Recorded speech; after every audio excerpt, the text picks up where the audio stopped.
I've got some great news for you. Money is not your money problem.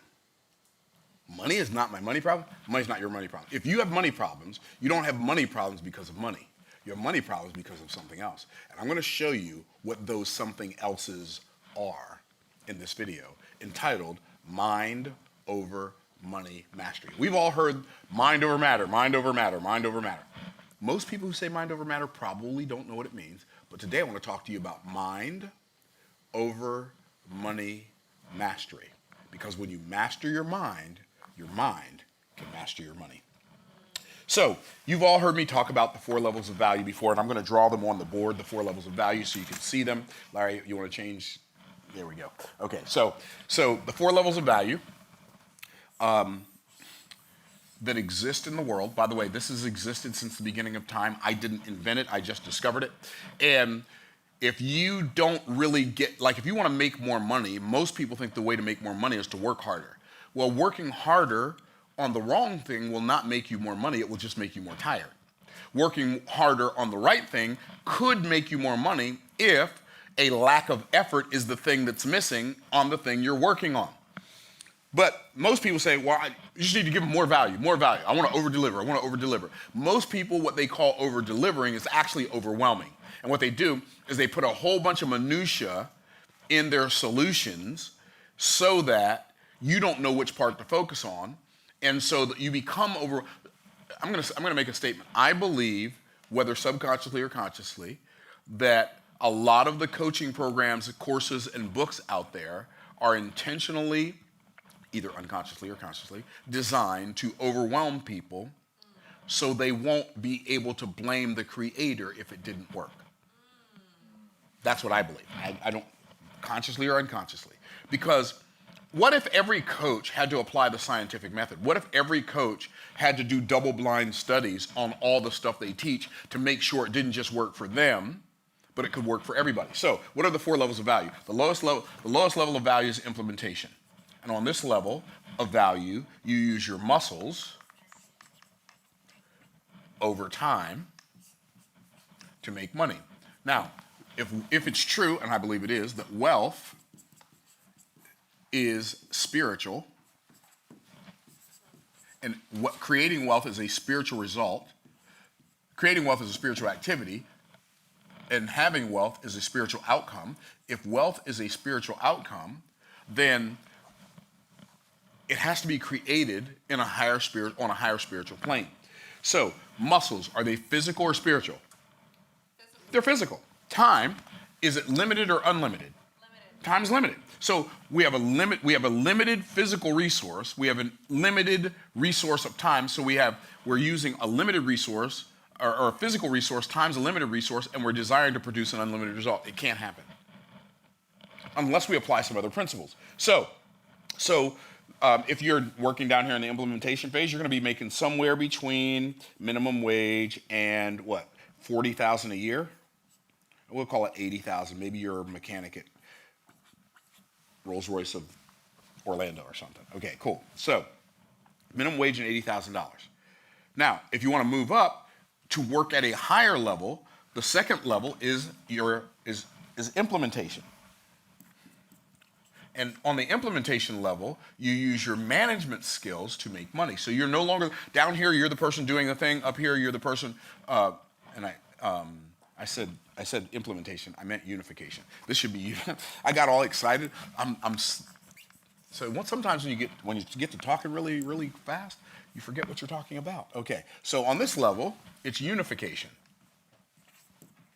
And on the unification level, there we go, you use your management skills to make money. You're no longer the person doing the thing, you're the person who's managing the people doing the thing. And so because you're managing the people, you're actually getting a multiplied output from your singular input. That's called leverage. So you're gonna make more money. How much money are you gonna make? Well, this person right here at minimum wage might be flipping tacos at Taco Bell, so you might be a manager at Taco Bell. You're not gonna make minimum wage, you're gonna make $40,000 a year. And if you're a middle manager at Lockheed Martin or Boeing or somewhere, you might make $250,000 a year. But it's still a ceiling, it's still limited. And when you're making $250,000 a year working for a company, they want you to know that they own you. How many of y'all picking up what I'm putting down? And so they don't care about your kid's game. They don't care about the recital. They don't care about what you missed. They want you at work when they want you at work. Okay, so then if you want to break through to where wealth is created above this line. And this is communication. This is a communication level. And on the communication level, the resource you use is your mouth. Now, you have to have a mouth, and you have to learn how to use it. Well, most people have a mouth, but most people also have not learned how to use it. And when I say learn how to use your mouth, I'm talking about use your mouth to create messages that move masses. Use your mouth to have conversations that create cash flow. You have to use your mouth to educate the uneducated. You have to use your mouth to entertain the bored. You have to use your mouth to enlighten the unenlightened. Well, when you learn how to use your mouth that way, and so when you learn how to use your mouth that way, then you might end up being an author. You might end up being a salesperson. You might end up being a coach. You might end up being a speaker. You might end up being an actor or a singer or a songwriter or a playwright. Some level, but on this level, you're going to make somewhere on the low end between $100,000 a year if you sell cars, all the way up to, it could be $100 million a year or more if you're an A-list actor or an A-list singer. Cool, so you're using your mouth to make money. And then the highest level of value is imagination. Imagination, and on this level, you use your mind to make money. Okay, cool. Well, on this level, you're gonna make somewhere between, on the low end, you'll make $1 million a year, and on the high end, it could be billions. Nowadays, it could be trillions, right? Look at Elon Musk, right? So billions. So we have to learn how to operate at a higher on a higher spiritual plane. And that's what I want to talk to you about today in this concept of mind over money mastery. See, if you're making all of your money down here, now all of us operate at some level on all of these planes. But if the majority of the work you do, let's say 80% of what you do is down here, and maybe another 5% is here, and let's call it 10%. 10% is here, and then 5% is here, and then 5% is here. Well, then you're gonna be on the struggle bus. So what do? You flip the script. You figure out a way to make most of your money up here. Do the 80% stuff here, and make this 10, and then this 5, and then this 5. Because all of us have to implement, all of us have to manage people to some degree, and all of us have to communicate, and all of us have to come up with ideas. But the quality of your life, or the quality of your income, the level of your income is going to be mostly determined by the thoughts you have in your mind. And when I say thoughts you have in your mind, have you ever thought about what it means to think? What is thinking? Like, what does it mean to use your mind? People tell you, well, think about it. Everybody tells you to think about it. Nobody tells you how to think about it. Well, what is thinking about it? Thinking about it is asking yourselves questions and then finding the answer, or figuring out the answer. That's what thinking is. Thinking is, oh, ask myself a question. Well, I wonder what's wrong with the car. Okay. And then wonder what I can do about it. Who can show me? Or I wonder how music is made. Oh, I wonder how to play the guitar. I wonder how do they make music come out as a guitar with only 6 strings on it, right? And so how do they memorize all the notes on the keyboard of a piano? And you ask yourself a question, and then you either figure out the answer or you find the answer, and then you focus on learning what you just found out about. That's what it means to think. But most people don't think, they just think they think. Most people go around regurgitating slogans and acting as if they know they're true just because they believe they're true. Okay, cool. So what we want to do is we want to put our mind in control of our money. We don't want our emotions to be in control of our money.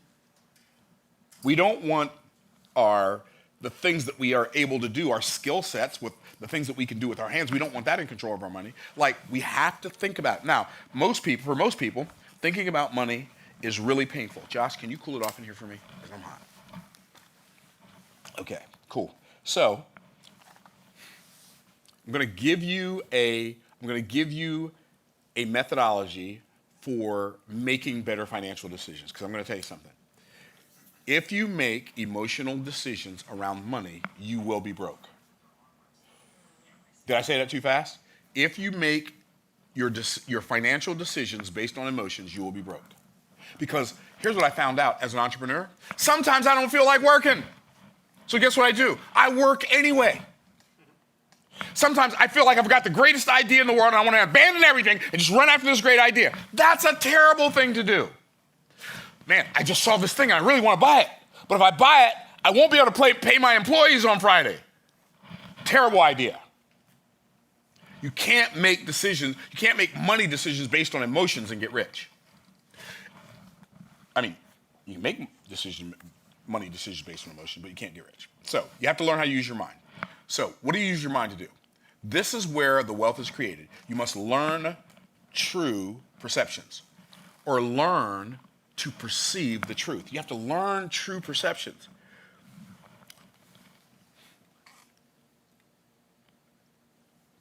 You don't see things the way they are. You see things the way you are. Did I say that too? I'm going to say that again. You don't see things the way they are. You see things the way you are. And what's really fascinating is, like, this is a scientific fact. This is how the algorithm knows what to feed you on social media. They feed you things you already like, already believe, already think. For perfect example, if you are like a liberal Democrat, they're going to show you all the good stuff they can find about liberal democratic politics. If you're a conservative Republican, they're going to show you all the conservative Republican stuff. If you like country music, they're not going to show you Beyonce and Michael Jackson. If you like pop music, they're not going to show you Travis Tritt and Clint Black. They're going to show you the stuff that you've already demonstrated you like. Well, guess what? Like, we have this thing in our mind called people call it reticular activation, but it's actually reticular actuation. And what happens is we notice things that we're aware of, and we don't notice things that we're not aware of. So you get a new car, right?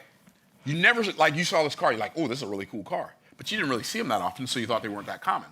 Until you got one, it seems like the day after you got your new car. Like, most of the people in town went out and got the same car.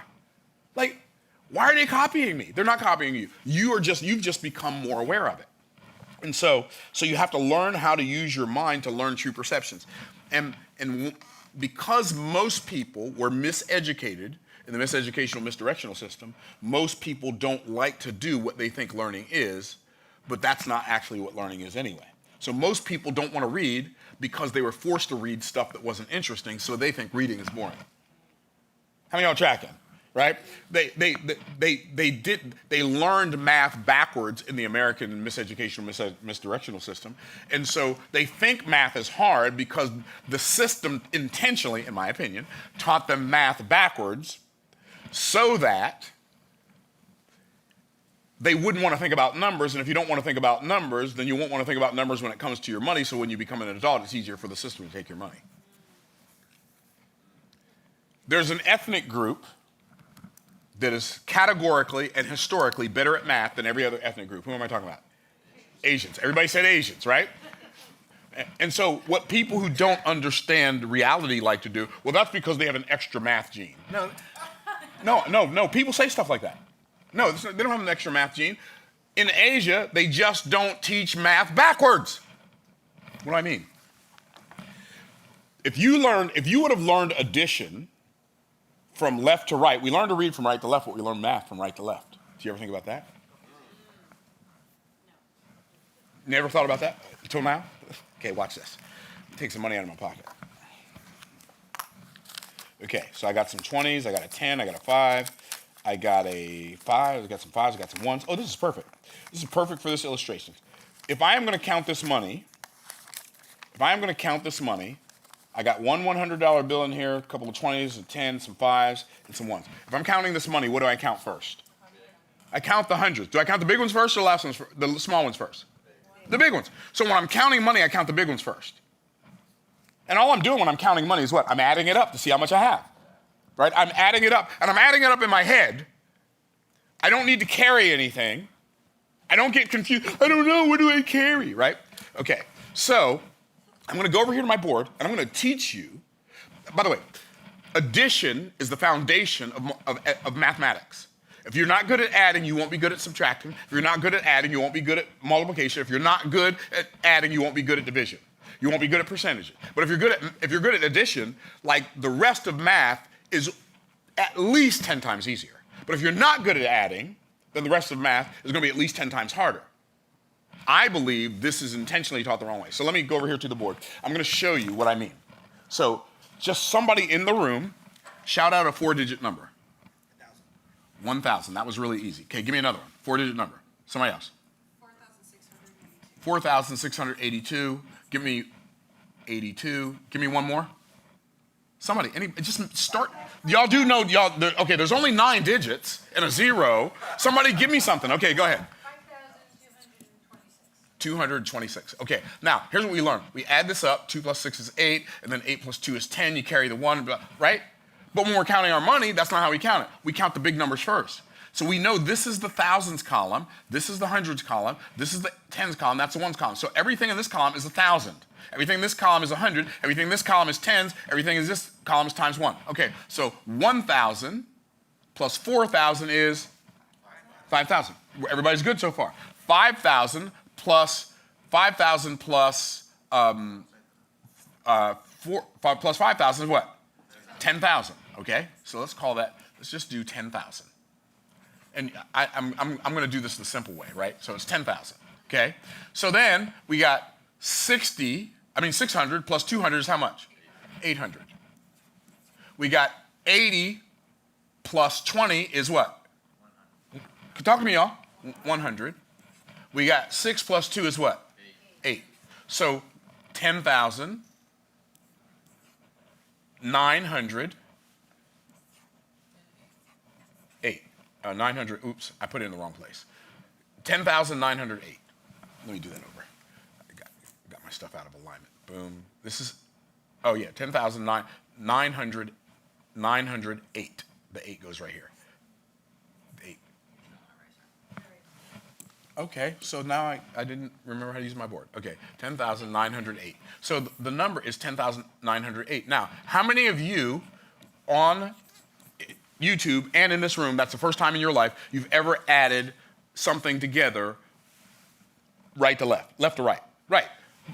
Did you see how much easier it was? By the way, you can do it in your head just as easily. Even if I didn't write them down on the bottom, watch this. If I didn't write them down on the bottom, 1,000 plus 4,000, how much? 5,000. Plus 5,000 is 10,000. 10,600, 10,800. 10,880, 10,900, 10,902, 10,908. Without adding, without writing anything down, I just did it in my head. Why? Because I started, see, in Asia, when they learn math, they use an abacus. And you learn how to count the big numbers first when you're adding stuff together.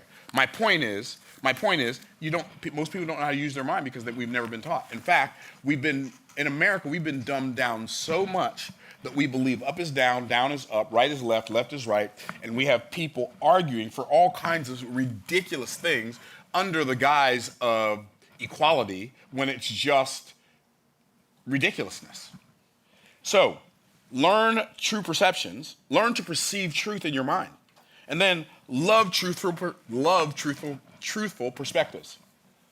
Stop taking that which you love and attempting to make it truth. And just find what's truth and fall in love with it. When you do that, your mind can be in control. Do you understand? You were created. There's a reason your head is on top. Okay, let me teach you something really cool. Did you know that in Hebrew culture, they teach that when you lower your head to your food, that's what animals do, because animals put physicality first. They're just primarily physical beings. I mean, they're not spiritual beings, right? And so the word for an animal or a beast is bahema, in it is what it is, right? So, but the word for man is Adam, Aleph, Daled, Mem. Aleph represents God, Daled, Mem represents the blood. The life of the flesh is in the blood. So we are a godlike creation with flesh and blood. Okay? But the Aleph is supposed to be at the top. So why do we eat our food with utensils? The reason we eat our food with utensils is we're demonstrating every time we eat food that this part of us supports, works for, and worships this part of us. But if this part of us starts worshiping this part of us, we are on a path of destruction. When this is in control. So it's literally like cutting your food, lifting your food to your mouth with utensils is a picture of the body giving the offering to the head. And so you have to learn to love truthful perspectives. You have to fall in love with truth instead of attempting to make true that which you love. And then you leverage tried and true priorities. What does that mean? You make your priorities based on your perception of truth from a perspective of truth. You don't make your financial decisions. You prioritize your financial decisions based on truth. So, for instance, I fly private. I can afford to buy a jet. I'd love to have a jet. I just don't fly enough. It doesn't make sense. So I would have my priorities out of order if I did that, right? So, for instance, I have a team of about 15 people. And all of that, the people on my team are all valuable. They all serve a valuable function in the team. However, when it comes to the work that they do, see, I don't, like when employers are looking at hiring people, we think about how much money is this person going to make us for the company. When people get a job, they're focused on how much is this job going to pay me. Are y'all tracking?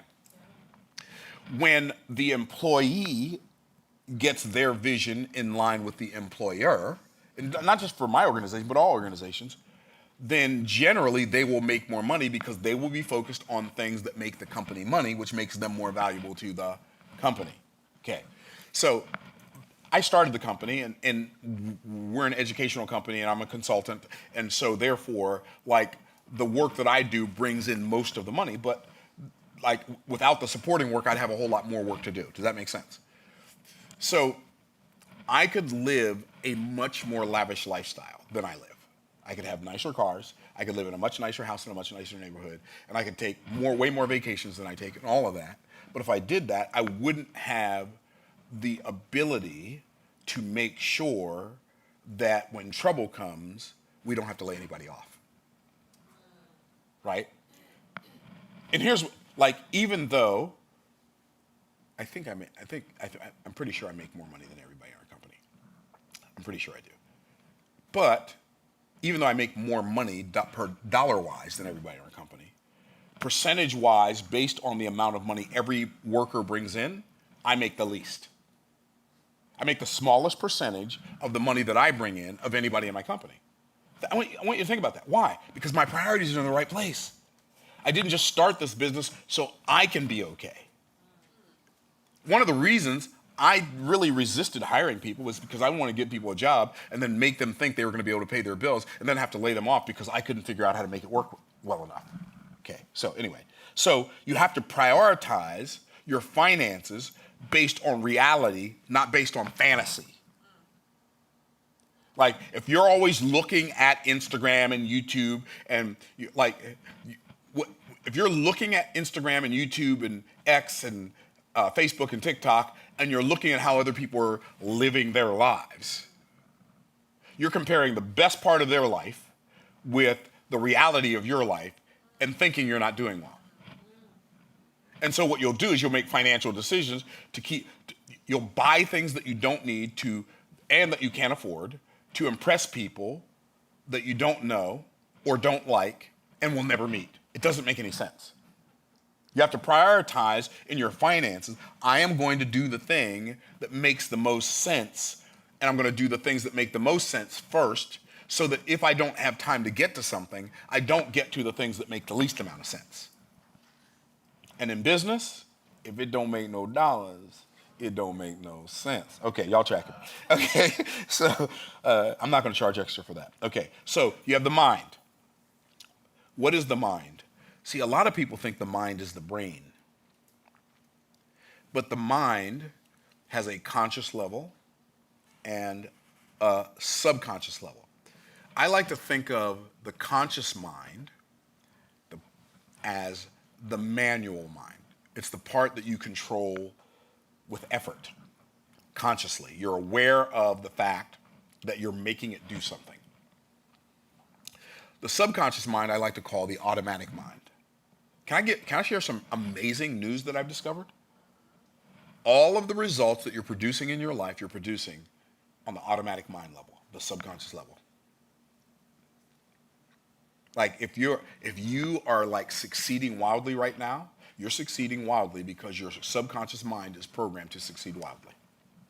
If you're struggling right now, you are struggling because your subconscious mind is programmed to struggle. It's like setting a thermostat. It's like set it and forget it. Here's when I discovered this.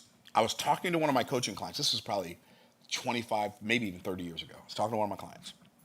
I said, how's business? They said, I'm really trying. And that, it hit me so like off guard. I wasn't expecting that answer. I'm really trying. And then I thought to myself, I'm not really trying. And I'm sure I was making at least tens of thousands of dollars a month, at least. And I'm not really trying. So I called my coach, my mentor. I called Jerry Clark. I said, Jerry, are you trying to make money? He literally started laughing. And I don't know if you know Jerry Clark or not. He's like, no, I'm not trying, right?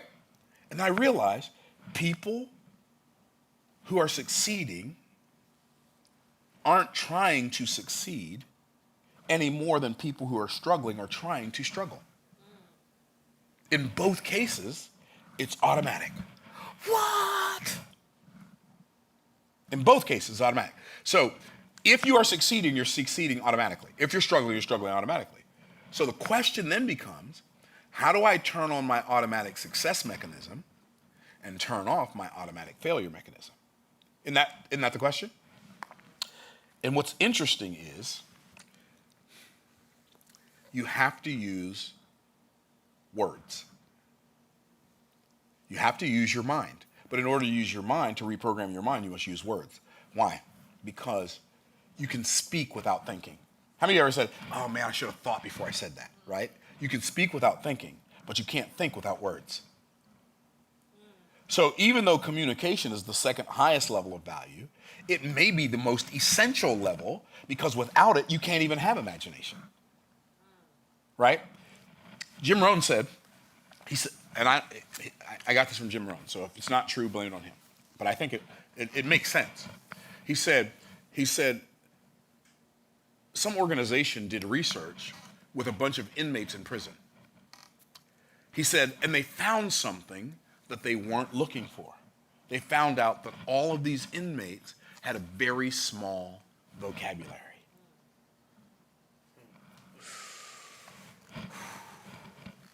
And then he said, words are not just a communication tool. They are the window through which we see the world. He said, if you have a very small vocabulary, maybe you don't need a very large space to live in. I thought, oh. And then I started thinking about how if you have a larger vocabulary, you have more tools with which to express yourself. If you have a larger vocabulary, you have more tools with which to think. And so learning more words, increasing your vocabulary, increases your capacity to communicate, and it increases your capacity to think. How cool is that? What if every time you read a book, what if you decided there's never going to be a day of my life that goes by that I don't read some pages in some book or listen to some pages in some audiobook? What if you decided that? And what if you decided that every time you came across a word that you didn't know, you'd look it up? And you'd get so good with language that you could promulgate your esoteric cogitations and articulate your superficial sentimentalities with amicable and philosophical and psychological observations. And you could beware of platitudinous ponderosities and demonstrate a clarified conciseness with comprehensibleness and no jejune bafflement. What if you could do that? Do what, Myron? What if you could say what you mean and not use big words?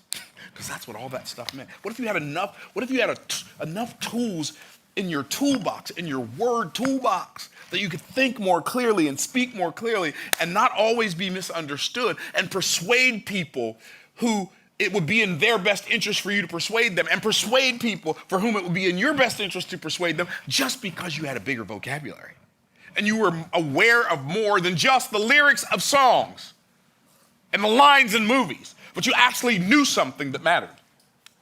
And I'm not saying lyrics and songs don't matter. Some lyrics matter, some don't.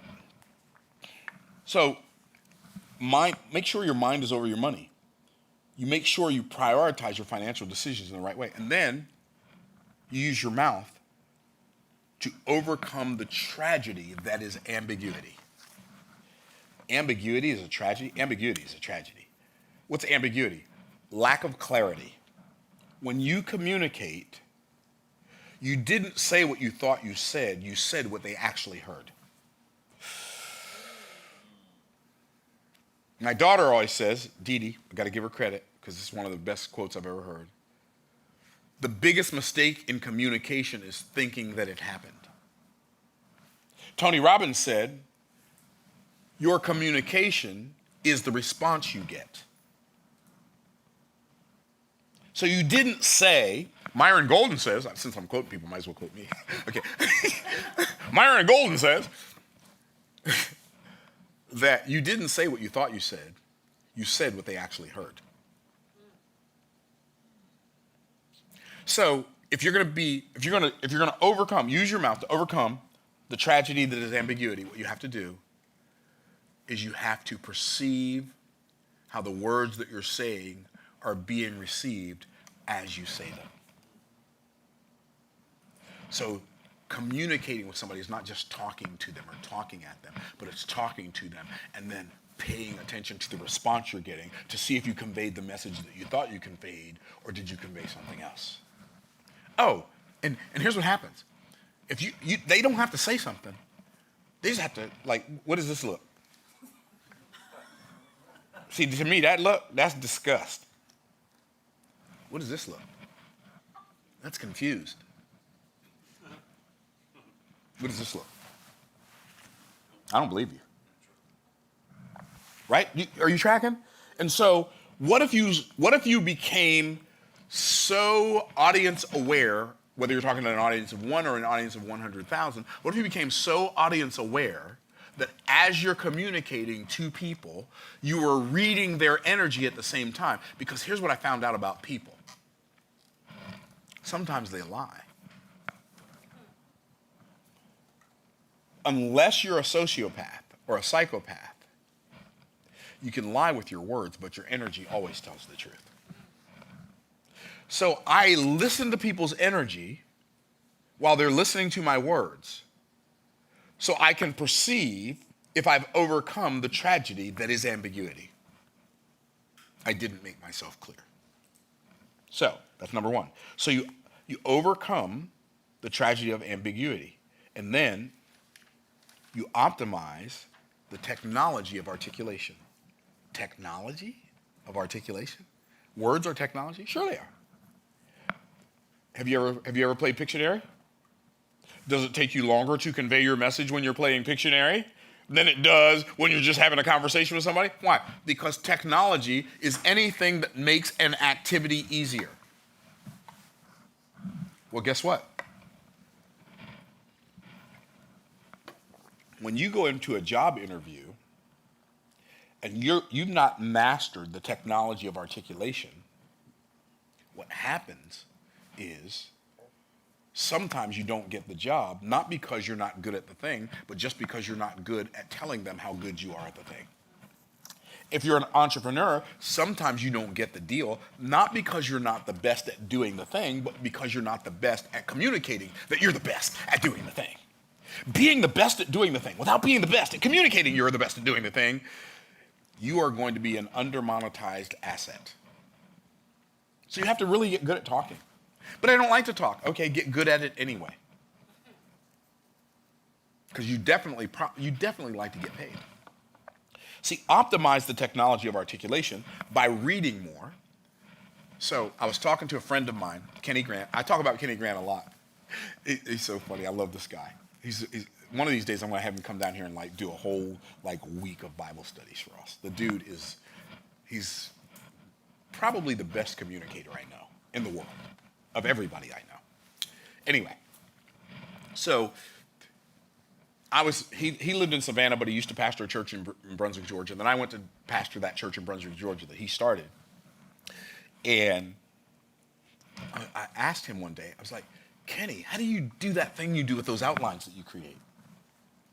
And he said, oh man, my mind just runs that way. You know what I thought? He didn't want to tell me. That's what I thought. He didn't want to tell me. He didn't want to give me a secret sauce. That's what I thought. He said, yeah, man. And here's what he said. All the people I read after, that's how they talk. And so since I read after those people, my mind just runs that way. And I thought to myself, he doesn't want to tell me. And so, by the way, this is one of, like, that conversation is a large part of why I communicate the way I communicate today. Because the second half of that was, I'm not going to let him just get away with that. I get it, you don't want to tell me. Okay, who are these people you read after? Well, I read after John Phillips. Okay, John Phillips, great. So I bought me a John Phillips sermon book where John Phillips had all these books, all these sermons in the New Testament, right? I'm like, okay, cool. So I'm studying John Phillips because Kenny said, this is who he reads after, so I want it. So then, I'm in Brooklyn, New York. I'm preaching at Vinny Sawyer's church. And I said, and Vinny's one of the best Bible teachers I've ever met. Like, he's in the top 3 or 4 Bible teachers I've ever learned from in my life. And so Vinny says, I'm like, Vinny, hey, I got this sermon book, man, check it out. And I showed him John Phillips. And Vinny, like, you have never met anybody with less of an ego. Vinny's just Vinny. Like, he's not trying to prove anything to anybody. He's got nothing to hide, nothing to lose, nothing to prove, nothing to gain. Vinny's just Vinny, right? And so I showed Vinny this book, this John Phillips book. I said, Vinny, what do you think about that? He said, it's okay. I'm like, why am I confused? I'm confused right now, right? And I'm like, Kenny Grant's like the best communicator, preacher, speaker I know. Vinny's one of the best Bible teachers I know. I showed Vinny what Kenny likes, and Vinny didn't like it. And Vinny's not just doing that because he's flexing. Vinny doesn't flex. I'm like, why doesn't he like this? I'm so confused. I said, okay, tell me why you say it's just okay. He said, I don't like outlines like that. I said, outlines like what? He said, I don't like one-word outlines. The mind, the mouth, the motives, the methods. He said, I don't like that. He said, I believe that every point in an outline should be a complete thought. I was like, what do you mean? And then he told me. I was like, that's so good. My face almost melted off, right? So now I've got Kenny's methodology mixed with Vinny's methodology. And I'm like, I'm now a better communicator because I had these 2 conversations on 2 totally separate days with 2 totally separate individuals who communication is their life. And I'm like, I can do this. It's going to take time. So that's why I didn't just say, in the first point, perceptions, perspectives, and priorities. I said, learn true perceptions, love truthful perspectives, and leverage tried and true priorities. Why? Those are complete thoughts. He said, and so I've been thinking about this for decades, like why this makes so much sense to me. And I realized that these 2 conversations with these 2 individuals in this one book that I studied made me realize that the more work I do in preparing an outline that I'm going to teach from, the less work the people who are listening to me have to do to understand what I'm saying. That was such a breakthrough for me. Like, literally, I'm not exaggerating. Just like if I end this video right now, you have learned how to become a better communicator to the point where you can go from making whatever you're making right now in whatever field you're in to getting to the point where you can make 2, 3, 4, 5, 10 times more than that. But let's keep going. So you overcome the tragedy that is ambiguity with your mouth. You optimize the technology of articulation by, oh, and by the way, I forgot to tell you, in the book by John Phillips, one of the things he did with his outlines was he alliterated all of his outlines. So all of his points began with the same letter or prefix or ended with the same suffix. So when you take alliteration and add it to your articulation, and then you put complete thoughts together that are alliterated, oh, you are going to be one of the, like almost nobody does this. You're literally like making it like super easy for people to listen to you. Why? Because they're not having to waste any bandwidth to find baskets to put your words in because you handed them the content in a basket. Okay. So when you overcome the tragedy of ambiguity and you optimize the technology of articulation, then and only then can you offer timely answers. What does the scripture say? A word spoken in due time, how good it is. Wow. Now I get it. Now I get it when I read that King Solomon, he wrote 3,000 proverbs, and his songs were 1,005. By the way, it's way more work to do this, but it's worth way more than the work it is. Okay. And so your mind, you get control over your mind by learning true perspectives, learning true perceptions, loving truthful perspectives, and then leveraging tried and true priorities. And then you optimize your mouth with, you overcome the tragedy that is ambiguity. You optimize the technology of articulation. You offer timely answers. And then motivation. What's motivation? That's speaking to the heart level. So notice the mind is the imagination level. The mouth is the communication level. The motives, those are the unification level. That's the heart. Do you realize when your mind and your heart are in alignment, that's when you have the most power? When your mind and heart are not in alignment, that's when you have the least power. But one of the things you have to do is you have to learn how to make your mind recruit your heart to pull in the direction that it does. Because if it doesn't, right? So I have an idea, but I'm not feeling it. And so because I'm not feeling it, I have to make myself feel like doing the thing so that I will do it. Now here's what happens. Here's what most people do. They feel like it. And so what they do is they'll recruit their mind to come pull in the same direction as their heart, and then they both end up in a ditch, because when the blind leads the blind, they both end up in a ditch, and your heart is blind. People who say follow your heart, if somebody ever gives you the advice, follow your heart, run from them as far as you can, as fast as you can, and then stay away from them as long as you can. Why? Because the scripture says the heart is deceitful above all things and desperately wicked. Who can know it? Don't follow your heart. You can't trust your heart. You have to follow your head. You have to make your heart follow your head. Don't let your head follow your heart. Okay. So what do I do when it comes to my motives? So I talked about my mind. I talked about my mouth. Now I'm talking, what do I do when it comes to my motives? Be suspicious of your passions. Be suspicious, not suspicion. Be suspicious of your passions. Like, which passions? All of them. Just know that your heart, your desires, the drive of your life is going to have a desire to lead you in the wrong direction. It's why people commit adultery. It's why people commit murder. It's why people rob banks. And they'll logically justify this bad feeling through this concept called rationalization. They'll rationalize. What does rationalize mean? I feel like doing something, so I let my heart tell my mind rational lies. Be suspicious of your passions. Like the more, like if you have this really strong desire to do something, put it on the back burner and then go evaluate it logically to see if it makes sense. Because when emotions go up, intelligence goes down. Then once you've become suspicious of your passions, then you become systematic in your pursuits. How do I become systematic in my pursuits? I make my decisions in my head, and then I make my desires desire the thing that my head desire the thing that my head decided on. Most people are terrible at making decisions. Most people make choices and think the choice was a decision. decide, de, Latin root over from, side to cut. When you make a decision, you cut yourself off from every other possibility. But when you make a choice, choose just means pick one.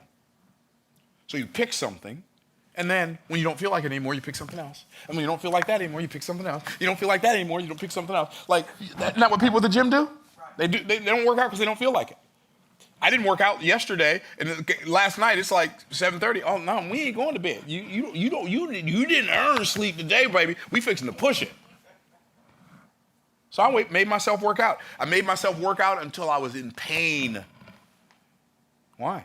Because it's gonna make me stronger. And stronger feels worse at first. That's a poem, I know them. Okay, stronger feels worse at first, but it feels better after a while. Okay. So, become systematic in your pursuits, and then be substantive in your persistence. Once you make a decision to do something, regardless of whether you feel like doing it, do it anyway. How many of y'all tracking? See, I decided that just because I'm getting older doesn't mean I have to get more tired. Just because I'm getting older doesn't mean I have to get weaker. Just because I'm getting older doesn't mean I have to get out of shape. No, they don't have to go together. They only go together because people are following their heart.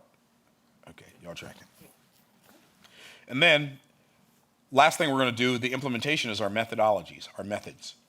Discover more efficient methods. So, I just watched this YouTube video by this kid over in the UK this morning on how John Mayer learned the guitar. And it's something I already do, but I wanted to see what he said, so I'm like, it's only 7 minutes. I'm watching this video, how John Mayer learned it. Have you ever heard John Mayer play the guitar? The dude is he's a monster.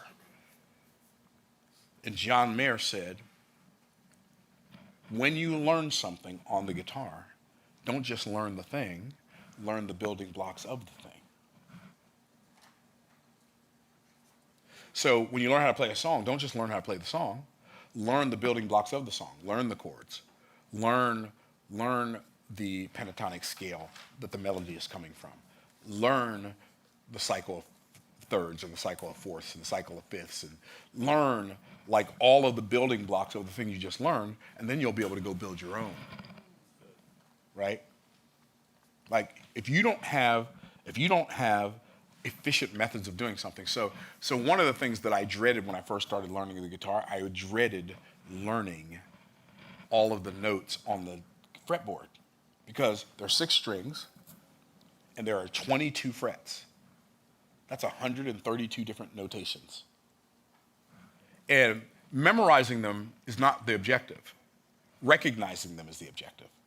Like when I see an E, I don't have to go, there you go. Let me see, the line down, the 3 lines, oh, that's an E. No, I just recognize it, right? So, like instantaneous note recognition on every string, on every fret of the guitar, that was the thing that to me was like, I don't know if I can learn that. Of course you can learn that. You learn so many other things that are so much harder than that. That's only 132 things. And so, there's this concept called cycle 4, the cycle of fourths. No, this is the cycle of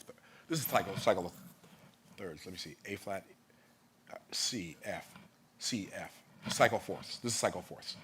C, F, B flat, E flat, A flat, D flat, F sharp, B, E, A, D, G, C, F, B flat, E flat, A flat, D flat, C, B, E, A, D, G, C, F, B flat, E flat, A flat, D flat, F sharp, B, E, A, D, G. And first, you memorize the order, and then you pick one string and you play all those notes on that string. And then once you can do that with a metronome, playing at 60 beats per minute, in quarter notes and half notes and eighth notes, then go to the next string and do the same thing. And then before you know it, in 6 weeks or so, you've memorized all 132 notes on the fretboard. You say, man, what are you talking about? I discovered an efficient method. That's an efficient method. And then you develop effective methods. What does that mean? Efficient means I'm using the least amount of energy to produce the result.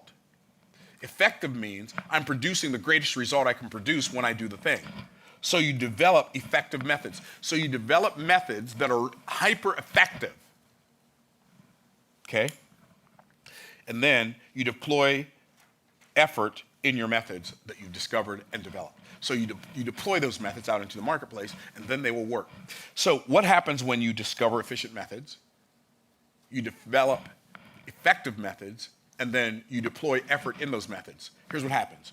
You become one of the best in the world in your arena, because almost nobody does that in any arena.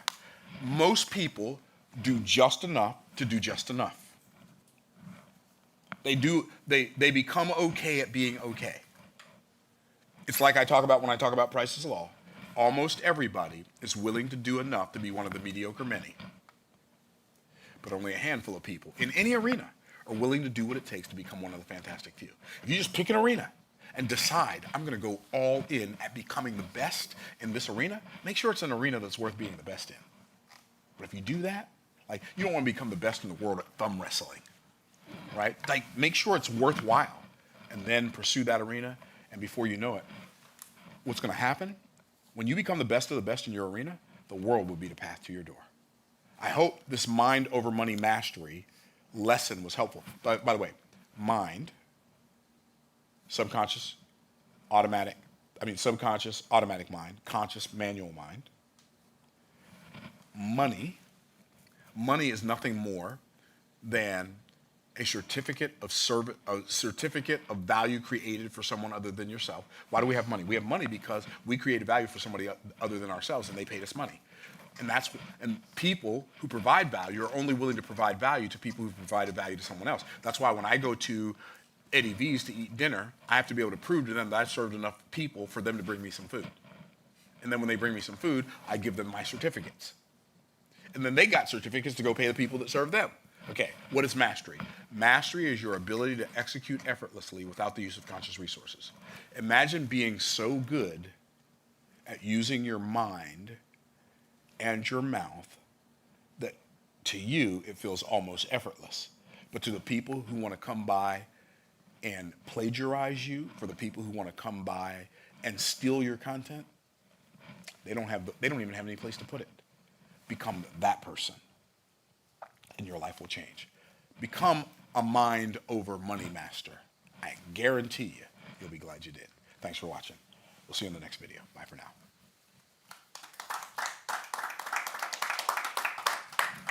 When there are fewer people, you have